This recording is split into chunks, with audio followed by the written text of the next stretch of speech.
Coucou tout le monde, bienvenue sur ma chaîne. Alors aujourd'hui, j'ai décidé de refaire la recette du carène. Parce que je voulais vraiment que vous voyez les étapes par étape et puis voir le résultat final.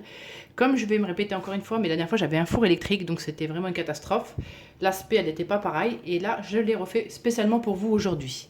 Donc j'ai mis mes baguettes, mon cumin, mon rissa qui est dans le frigo. Et je vais vous faire montrer une tranche de... Hop.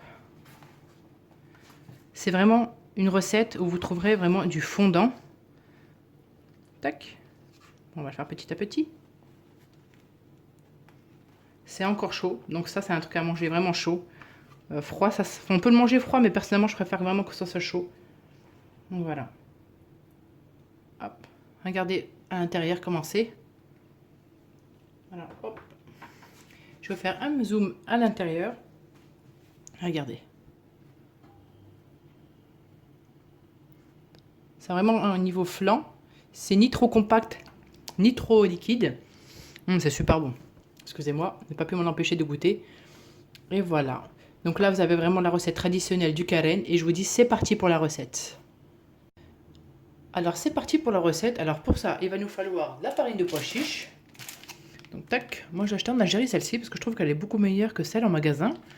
Donc, elle est 100% naturelle. Et du coup, ça, il faudra 2 grands verres. Donc là, je vous ai fait montrer les proportions. Donc, ça serait 2 grands verres. C'est vraiment les grands verres comme ça. Parce qu'il y a des plus petits.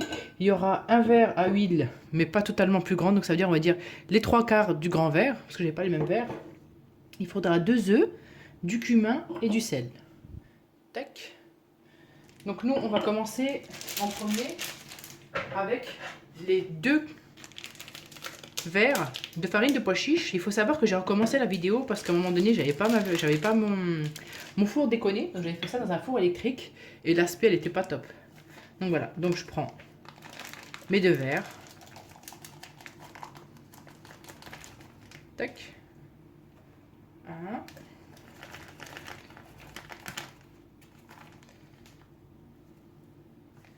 Et 2. Donc ça, c'est bon.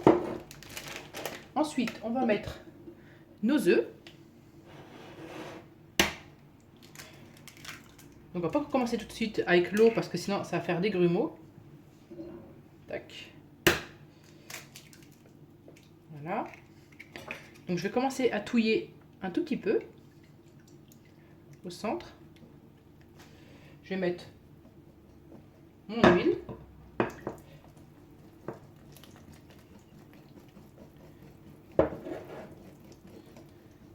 Et je mets progressivement l'eau.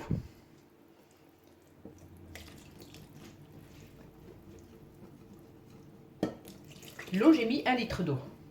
Donc après, vous regardez en fonction de la farine de pois chiche que vous avez. Je vais vous faire montrer la consistance que ça devrait avoir. Donc là, je mets progressivement l'eau. Pourquoi j'ai fait ce système-là de mettre déjà les poudres, ensuite l'eau, pour pas que ça fasse des grumeaux. Il faut vraiment que l'appareil soit vraiment liquide et sans grumeaux. Donc voilà. Donc je continue à mettre l'eau.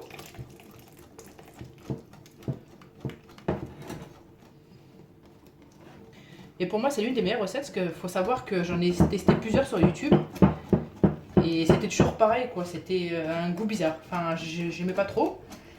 Et celle-ci, sincèrement, j'avais demandé en Algérie à la famille, des choses comme ça, si ils avaient des recettes de ce qu'ils faisaient au restaurant. Et puis on m'a donné celle-ci, sincèrement, elle est vraiment top.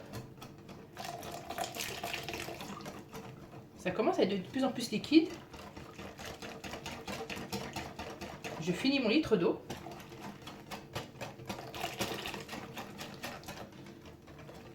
Voilà.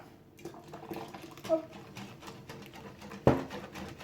Voyez, là, aucun grumeau. Je mets mon sel et mon cumin. Donc le cumin, j'ai mis 1 cuillère à café. Le sel, c'est en fonction de votre goût. Donc n'hésitez pas à goûter. On mélange encore bien. Alors c'est un plat familial, hein, ça va vous faire pas mal. Vous mangez ça avec du pain, avec du harissa et par-dessus du cumin. En Algérie, on le trouve dans toutes les rues. Sincèrement, c'est un plat... ça fait partie de la street food, quoi. C'est-à-dire que vous le trouverez partout. On m'a dit qu'au Maroc aussi, je sais qu'il y en a à Oujda. On m'a dit que certaines villes du Maroc aussi le faisaient. Et sincèrement, les personnes qui connaissent, elles aiment beaucoup. Donc voilà. Là, l'appareil est comme ceci, regardez. Tac. c'est plus liquide qu'une pâte à crêpes. Vous voyez? Tac. Ce que je vais faire, c'est que je vais le transvaser dans mon moule, enfin dans mon grand plat que j'avais préparé. Et je vais le mettre au four à 220 degrés. Donc voilà, à tout de suite.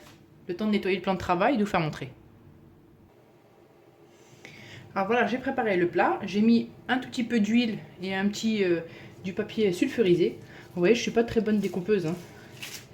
Je l'ai fait, on va dire comme chez nous, on dit à l'arrache. Donc voilà.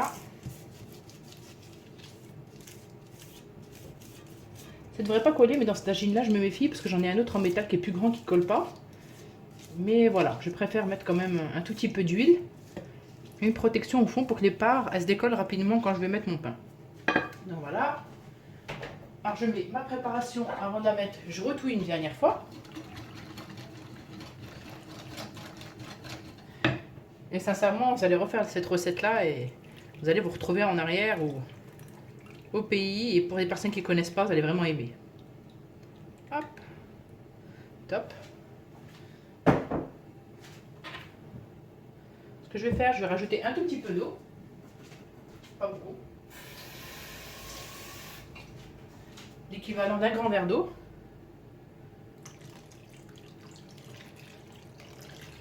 Voilà. Ce qu'il faut savoir, c'est que ça, c'est des plats de 35-40 cm et qu'au niveau de la hauteur, il faut vraiment que ça arrive, on va dire, à 3 mm d'épaisseur par-dessus, quoi. Pour pas que le fond soit trop petit, mais pas trop gros non plus. Donc là, je vais enfourner, comme je vous ai dit, au four.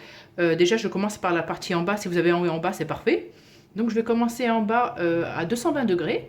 Et à un moment donné, vous allez voir, ça va faire comme des... Je vous le ferai montrer, je pense. Ça va vous faire comme une espèce de petit flan. Vous savez, ça va cuire dans les côtés. Même là, ça va cuire, ça va faire comme des légères bulles. Et je fais le four par-dessus pour vraiment que ça fasse cette petite couleur marron-noir. Donc voilà, c'est parti au four. Alors là, je vous fais montrer, ça a bien gonflé. Ça commence à croûter sur la partie supérieure. Donc ce que je vais faire maintenant, je vais mettre le grill au-dessus. Donc tac, je tourne. Et vous voyez, voilà comment ça doit être. Donc je vous dis à tout à l'heure pour la sortie de mon carène du four. Alors voilà, j'ai sorti du four mon plat de carène, donc c'est terminé. Vous voyez, c'est super simple et sincèrement, même les enfants, mes enfants, ils aiment beaucoup ça. Là, c'est la vraie recette traditionnelle. Il y en a qui vont rajouter des morceaux de pain, il y en a qui vont rajouter de la vache qui rit. Non, là, c'est vraiment la recette traditionnelle du carène. Vous voyez avec la petite croûte légèrement par-dessus, mais à l'intérieur, ça fait comme un petit flan. C'est vraiment fondant. Vous mettez ça dans du pain avec du harissa et vous parsemez un tout petit peu de cumin. Et sincèrement, c'est vraiment super, super bon. Je vous incite sincèrement vraiment à la faire. Pourquoi j'ai insisté à refaire cette vidéo? C'est parce que c'est une très bonne recette, c'est super bon. Malheureusement, dans l'autre, elle n'avait pas un aspect comme celle-ci. Là, on voit vraiment que c'est le carène traditionnel et que ce soit de l'aspect au niveau du goût. Et donnez-moi des nouvelles. Sincèrement, si vous testez la recette, dites-moi ce que vous en avez pensé. Ça ferait super plaisir. Et j'espère que cette vidéo vous a plu.